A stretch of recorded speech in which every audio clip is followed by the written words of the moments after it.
계속해서 마태복음을 보겠습니다. 마태복음 10장에 보면 예수님께서 이제 12제자를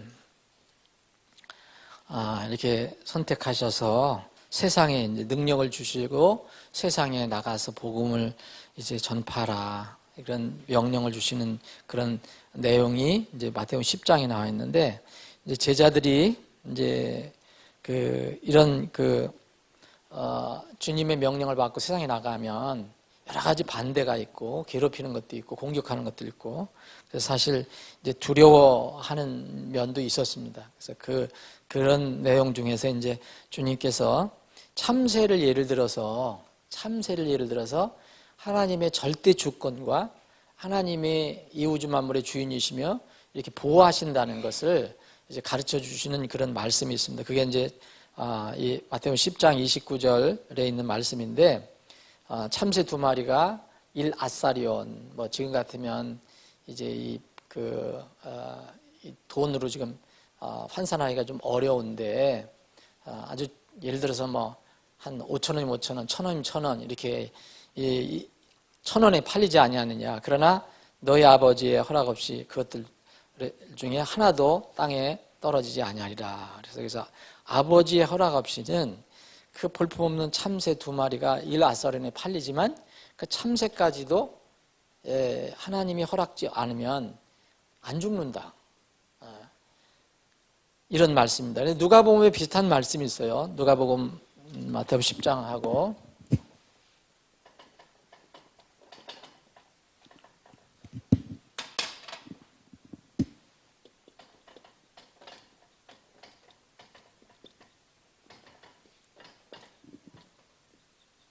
누가복음에는 여기 여러분들 가지고 계신 자료에 보면은 5마리가 2아사리온에 팔리지 않느냐. 그러나 하나님 앞에서는 그것들 중에 하나도 잊히지 아니하느니라. 그러니까 마태복음에는 떨어지지 않는다. 그래서 잊히지 않는다. 그러니까 하나님께서 참새 5마리가 2아사리온에 팔리는데 하나님이 그 참새를 모르시지 않는다. 참새도 참 정확하게 기억하신다. 그런 얘기입니다. 누가복음 12장 6절.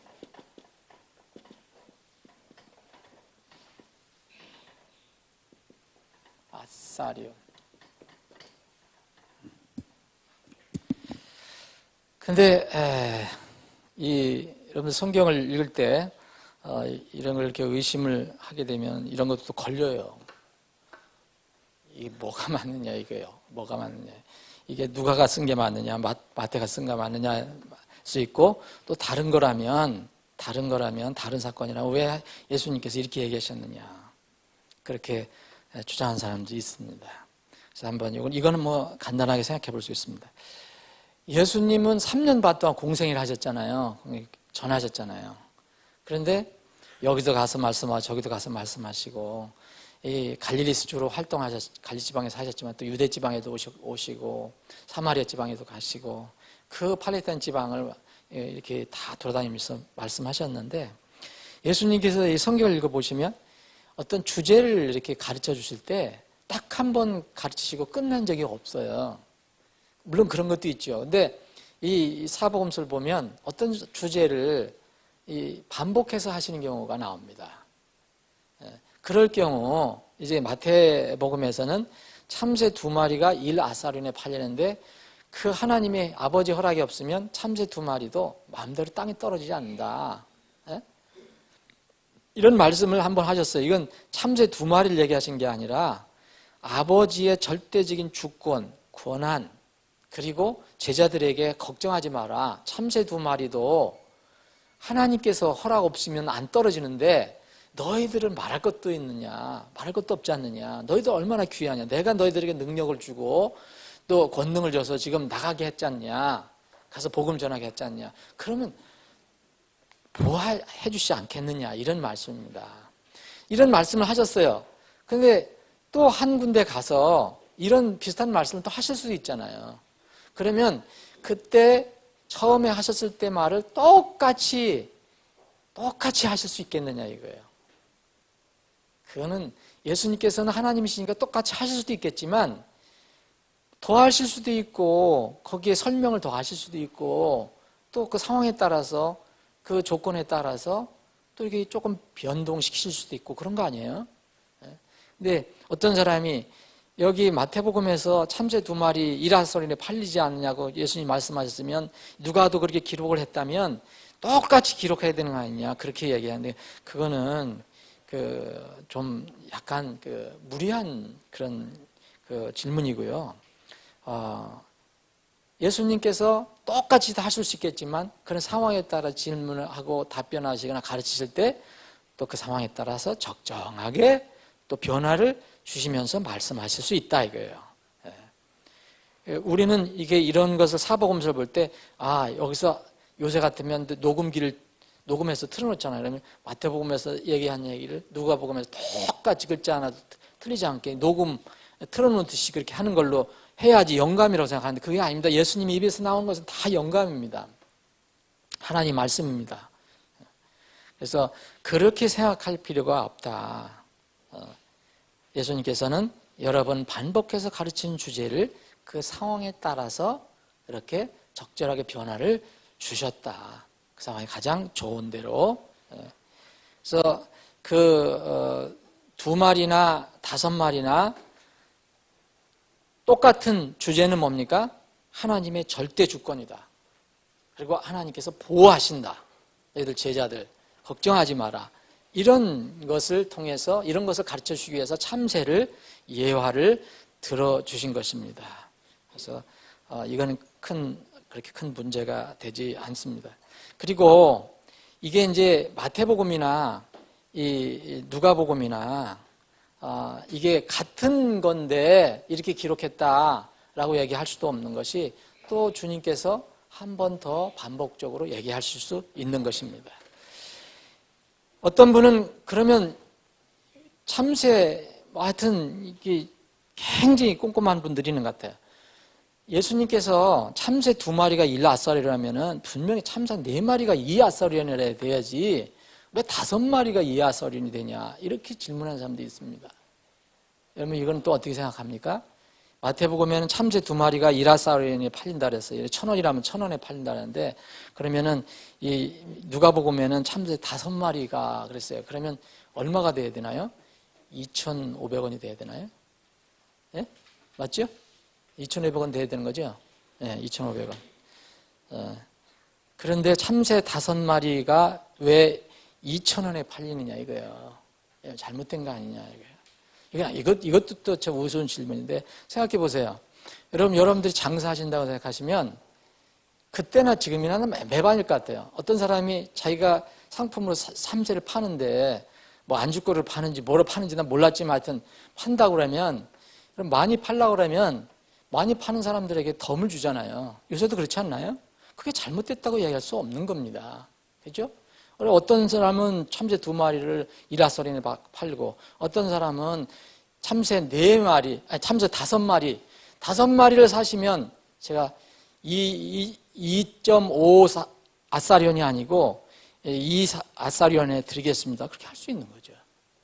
이런 건 아무 문제가 되지 않습니다. 성경을 정말 하나님 말씀으로 받지 않으려고 하는 사람들이 큰 문제가 생깁니다. 자, 이건 간단하고요. 10장 같은 장에 보면 이제 예수님께서 이게 제자들에게 말씀하신 겁니다. 거기에 보면 뒷부분에 보면 이 다음 달 5월 달은 이제 가정의 달인데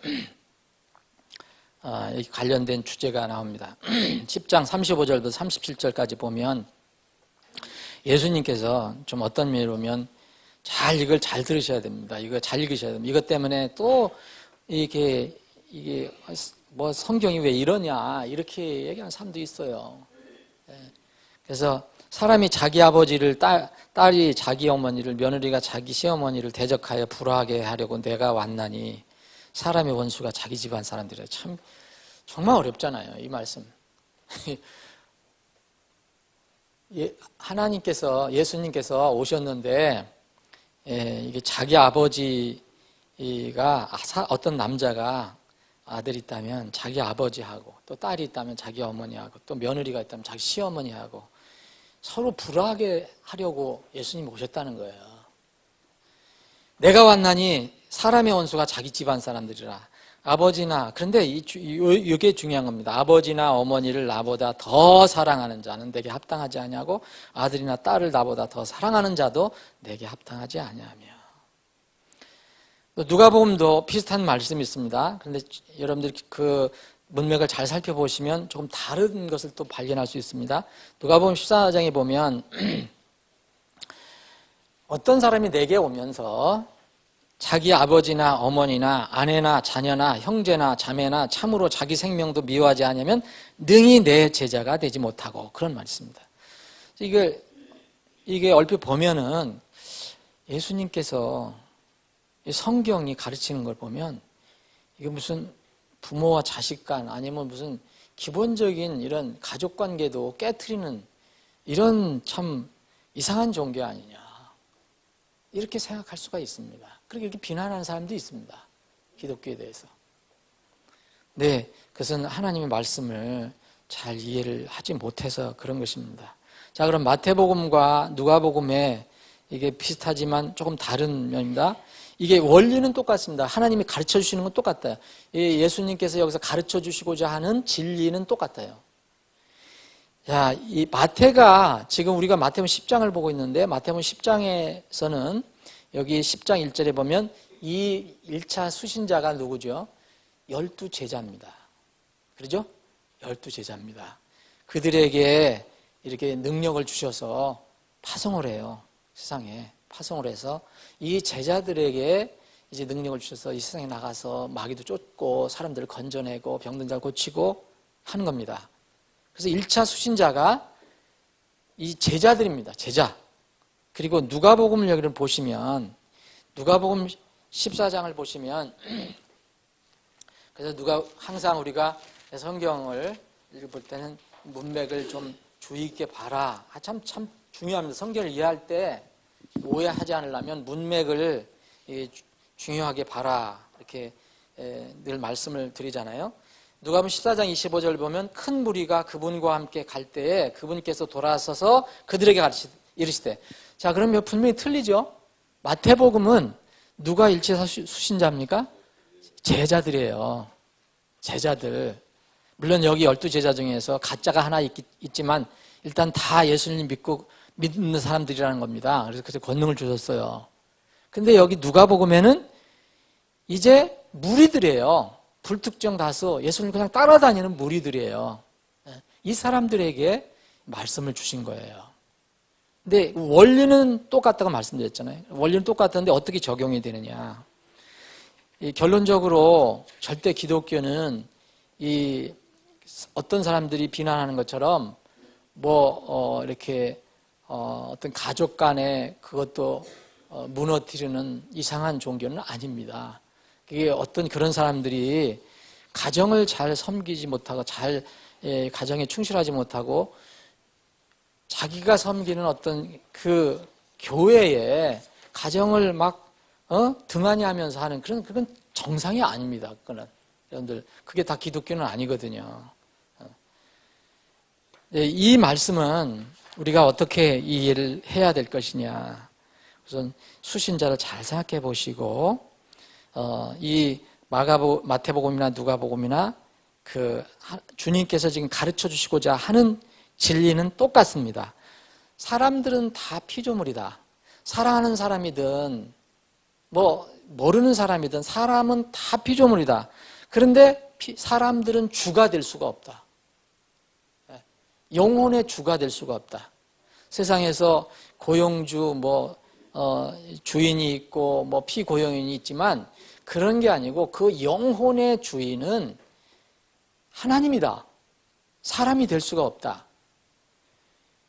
이것을 기본적으로 주님께서는 가르쳐 주시고자 하는 것입니다. 이런 진리는 이제 구원받은 사람이나 구원받지 않은 이 다수의 사람이나 다 똑같이 적용이 될 수가 있습니다. 그럼 구원받은 제자들에게는 어떻게 됩니까?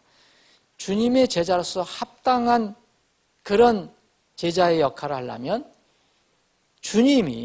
하나님이 그 사람의 주가 되어야 된다는 거죠. 주인이 되어야 된다는 거죠. 누가복음의 말씀을 적용해 본다면 다수 따라다니는 다수의 무리가 있습니다. 이 다수 무리에게도 그 사람들이 아직 예수님을 모르더라도, 하나님을 모르더라도 그 사람들의 영혼의 주가 하나님이라는 걸 모르면, 자기가 주인이라고 생각한다면 절대 제자가 될 수가 없다는 겁니다. 여기서 제자는 구원받는 것을 얘기하죠. 어떤 사람이, 믿지 않는 사람이 예수님 제자가 된다는 것은 구원받는다는 걸 얘기하잖아요. 그래서 믿지 않는 다수의 사람들이 구원을 받으려면 반드시 자기가 주인이 아니고, 또 다른 사람이 자기 주인이 아니고, 아버지도 아니고 어머니도 아니고 뭐 형제 자매도 아니고 남편도 아니고, 바로 하나님이 자기의 주인이라는 것, 자기의 모든 영혼을 다스리는 분이라는 것, 그 자기의 혼까지도 좌지우지하실 수 있는 분이라는 걸 깨달아야 그때 제자가 된다는 말씀입니다. 그러니까 이것은 이 기독교가 무슨 뭐 부도덕한 종교, 도덕이 없는 종교, 그걸 얘기하는 게 아닙니다. 아주 근본적인 것을 지금 말씀하고 계십니다. 그래서 누가복음에는 마태복음과 다르게 뭐라고 했습니까? 어떤 사람이 내게 오면서 그랬잖아요. 그렇죠? 어떤 사람이 내게 오려면 이렇게 되는 거예요. 어떤 사람, 불특정 다수의 구원받지 않은 사람들. 그런데 마태복음은 제자들에게 직접 말씀하고 계십니다. 다른 사람 안에는 구원이 없다 그랬잖아요. 그래서 믿지 않는 사람들에게는 아무리 부모에게 효도하고 남편을 사랑하고 이게 참 좋은 거지만 그걸로서는 구원을 받을 수가 없습니다. 자기 영혼의 주인이 누군가를 깨달아야 되죠.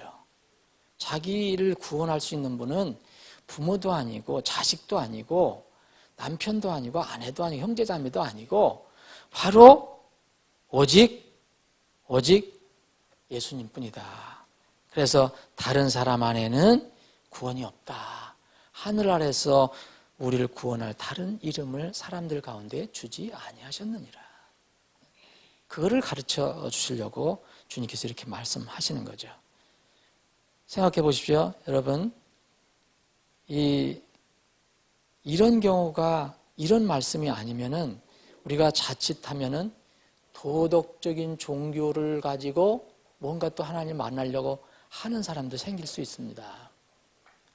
선한 것을 많이 쌓고 착하게 살고 다른 사람에게 좋은 일을 많이 하고, 그건 참 그렇게 해야 되지만, 근데 그걸로는 생명을 얻을 수 없다는 거예요.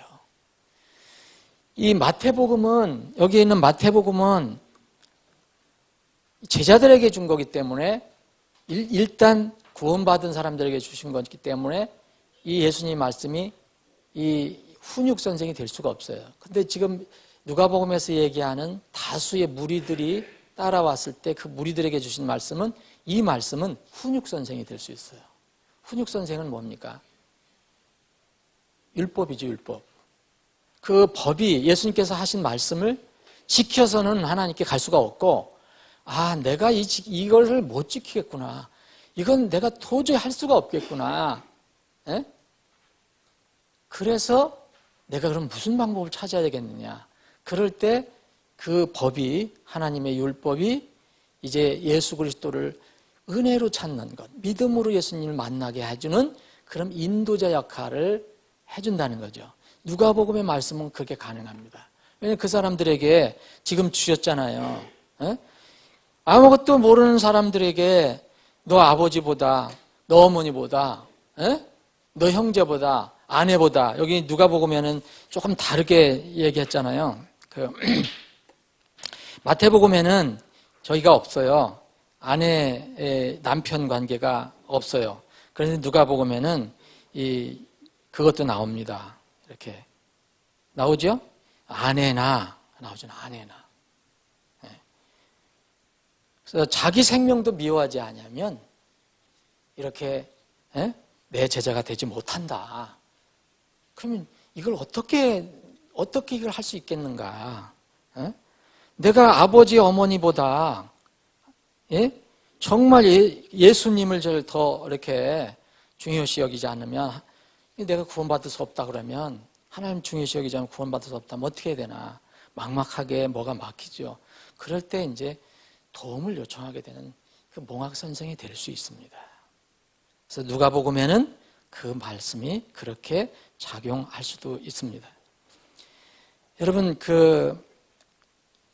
우리가 하나님께서 주신 이 말씀을 보면 정말 이게 다음 달 가정의 달인데 정말 부모님께 효도하라고 되어 있어요. 자식들을, 자녀들을 정말 잘 사랑하고 주의 말씀으로 양육하라고 되어 있습니다. 튼튼한 가정을 세우라라고 주님 말씀하십니다. 다른 말로 하면은 가정교회가 튼튼해야 지옥교회도 튼튼하다는 얘기입니다. 그래서 가정교회가 정말 중요하다. 그래서 부모와 자식, 남편과 아내, 형제 사이, 그래서 계속 강조합니다. 여러분, 어떤 이 마태복음 10장, 누가복음 14장 이 말씀을 가지고 기독교가 무슨 이상한 종교라고 얘기하는 사람들은 정말 한 군데만 보는 거죠. 구약에서부터, 율법에서부터 어떻게 가르칩니까? 여러분, 율법이라고 하는 데서도 부모 공경을 가르치고 있습니다. 10계명에서도 여러분 5번째 계명이 뭡니까? 그렇게 중요한 계명으로 가르쳐주고 있어요. 그것뿐만 아닙니다. 율법에도 들어가 있습니다. 여러 번 들어가 있습니다. 부모 공경하라. 나이 든 분 공경하라. 자녀를 어떻게 길러야 하는가? 네? 거기 제가 자료에 이렇게 한번 찾아보니까 그렇게 수없이 많아요. 뭐 출애굽기, 레위기, 신명기, 잠언 이렇게 신약에도 보면 네? 각 교회에 또 이런 말씀, 특히 에베소 교회에 부모에게 부모를 잘 공경하고 또 자녀들을 또 부모는 어른들은 자녀들을 잘 양육하고 이걸 계속 강조하고 있습니다. 로마서도 있고 마태복음에도 있고 다 있어요. 그래서 심지어는 이 율법으로 부모를 대적하면 어떻게 되어 있습니까? 죽이라는 말도 있어요. 부모를 대적하면.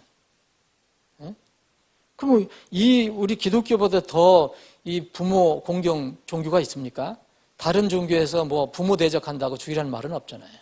율법으로나도. 진정한 그리스도인은 부모에게 효도합니다. 정말 그 부모를 공경합니다. 어른들을 공경합니다. 진정한 그리스도인은, 거듭난 그리스도인들. 그리고 자녀를 자기가 화로 노루다가 키우지 않습니다. 자기 감정으로 키우지 않습니다.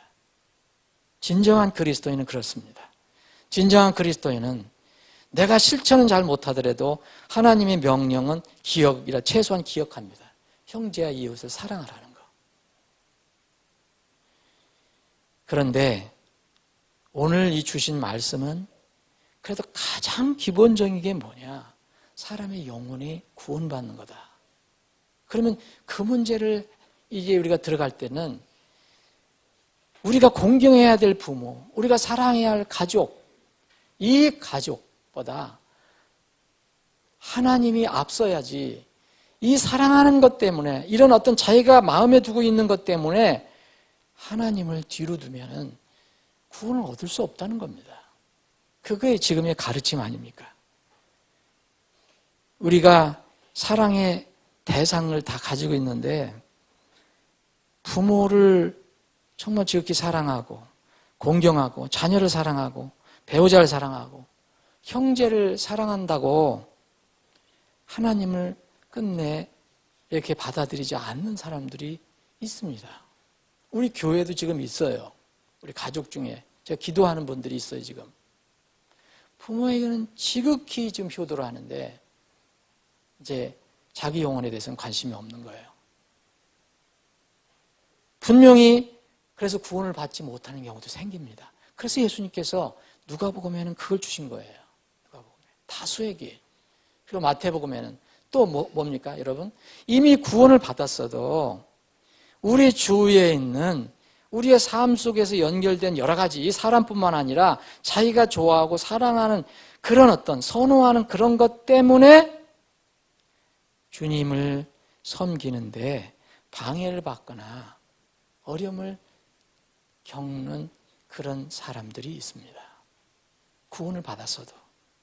그럼 뭐를 중요시 여겨야 되느냐? 부모와 만약 사랑하는 부모가 하나님과 이렇게 갈등이 일어날 때는 어떻게 되겠느냐. 그거를 얘기하는 겁니다. 그래서 믿음 안에서 부모를 모시는 게 정말 복이고, 믿음 안에서 자녀를 양육하는 건 정말 복이고, 가족이 믿음 안에서 서로 이렇게 같이 사는 건 정말 큰 복입니다.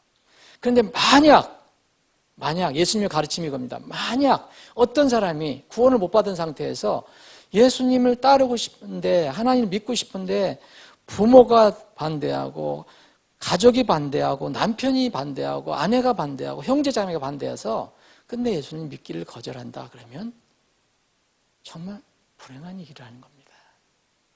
이건 누구를 따라야 될 것이냐 이겁니다. 자기 생명까지도 중요시 여기지 않고 버림. 하나님을 믿으면 구원을 받을 수 있지만 그렇지 않으면 구원을 받을 수 없다는 거죠. 우리 믿는 사람들 똑같이 적용을 해보면 우리가 주님을 어떤 일을 섬기고 싶습니다. 주님이 나에게 원하시는 것입니다. 근데 그걸 하려고 하는데 나는 이미 구원받았어도 내 주위에 있는 사랑하는 사람들이 방해를 합니다. 그것을 막습니다. 그럴 때 어떻게 할 것이냐 이겁니다. 그것을 가르쳐 주는 것입니다. 궁극적으로 누구를 따라야 될 것이냐. 방법과 이제 가족이나 반대한 사람들을 어떻게 설득하고 그 사람들 어떻게 대할까. 그건 방법론은 지금 말씀드린 게 아니고 지혜롭게 해야 되고 그리스도인답게 해야 되고 하는 거지만 궁극적으로 내가 따라야 할 것은 누가 돼야 될 것이냐. 그것을 오늘 말씀하시는 겁니다. 이 사도들은 그것을 우리에게 아주 분명하게 알려주고 있어요. 하나님 눈앞에서 너희 말을 듣는 것이 하나님 말씀을 듣는 것보다 옳은지 너희가 스스로 판단하세요. 붙잡아갖고 절대로 예수님의 이름으로 얘기하지 마라. 복음 전하지 말라. 붙잡아서 두드려 패고 다시 놔줄 때 얘기합니다. 놔주긴 놔주는데 너희들 다시는 이제 말하지 마라. 그럴 때 이 사도들은 뭐라 합니까? 하나님이 우리를 지켜보고 계시는데 너희들 말을 듣는 것이 옳은 것인지 하나님 말씀을 듣는 것이 옳은 것인지 너희가 스스로 판단하라. 우리는 계속 하나님 말씀을 따르겠다. 그거입니다. 그죠? 그래서 우리는 어떤 사람들이 기독교를 비난하는 그런 말로다가 이렇게 사용하는 이 말은 그게 아니고 바로 가장 기본적인 그 진리를 가르쳐 주는 것이다. 마태복음 10장 28절에 이런 말씀이 있습니다. 몸은 죽여도 혼은 능히 죽이지 못하는 자를 두려워하지 말고 그랬어요. 세상은요 다 우리 몸은 이렇게 손댈 수 있어요. 근데 혼은 손을 못 댑니다. 혼은 손을 못 대요. 오직 혼과 몸을 지옥에 멸하는 분을 두려워하라. 사실 두려워할 대상은요 하나님밖에 없어요. 공포, 죽음도 두려워할 대상이 아닙니다. 하나님이 우리 혼 모든 것을 다 처리하시니까. 그래서 그분만을 두려워하라 하는 것이 오늘 말씀의 진리입니다. 아버지 하나님, 오늘 저희들에게 복된 주일 허락해 주시고 이 시간에 모여서 하나님의 말씀을 서로 살펴볼 수 있는 기회를 허락해 주심을 감사합니다. 많은 사람들이 여전히 이 성경에 대해서 비판적이고 또 눈을 뜨지 못하고 또 그 말씀을 걸고 기독교를 비판하는 사람들이 있습니다. 주님, 그들을 긍휼히 여겨 주시길 원합니다. 그러나 우리 자신 돌아보게 하여 주시길 원합니다. 오늘 말씀을 통해서 우리가 우리 삶 속에서 가장 중요한 것으로 여기는 것이 무엇인지 한번 생각하게 하여 주시길 원합니다. 가장 중요한 것이 무엇입니까? 우리의 영혼을 끝까지 책임져 주시는 하나님이신지 아니면은 세상에 내가 좋아하고 즐기는 것인지 깊이 생각할 수 있게 하여 주옵소서. 우리가 주님의 은혜로 구원을 받았습니다. 주님을 뵐 때까지 이 땅에서 주님이 기뻐하시는 도구로 쓰임받기를 원합니다.